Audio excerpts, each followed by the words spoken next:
3, 2, 1.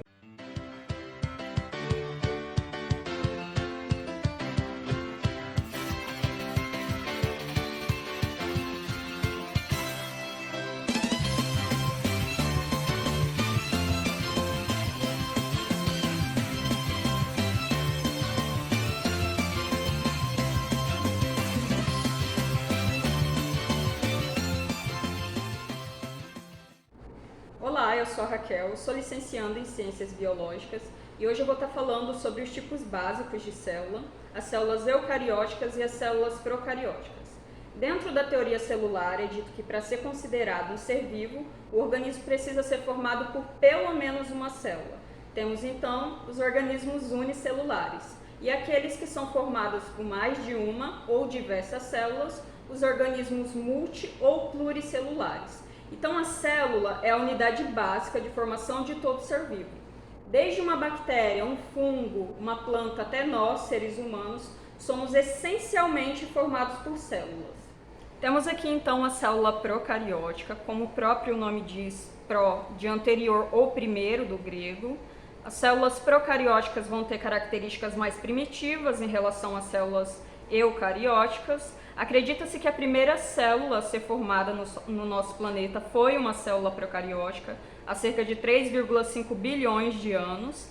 E o que a gente consegue observar primeiramente é o material genético que vai ficar aqui disperso no citoplasma. Nós temos também os ribossomos e o plasmídio. O plasmídio é uma estrutura muito importante, principalmente nas bactérias. É por ele onde a gente vai ter a duplicação e a recombinação genética, fatores como a capacidade de algumas bactérias de resistirem fortemente a antibióticos estão relacionadas a essa estrutura.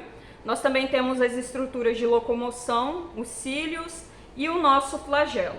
Organismos como as bactérias, as arqueias e as cianobactérias vão ser formados, então, por uma célula procariótica.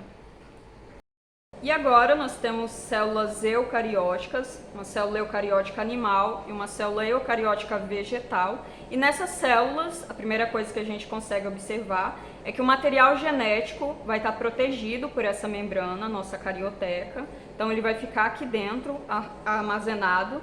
E em ambas as células a gente vê uma diversidade de organelas que nós vamos estudar mais detalhadamente numa próxima aula. E dentro das células eucarióticas nós vamos ter então essas organelas membranosas, que são organelas mais complexas, por exemplo, em relação ao ribossomo, que a gente viu na célula procariótica e que a gente também vai encontrar nas células eucarióticas.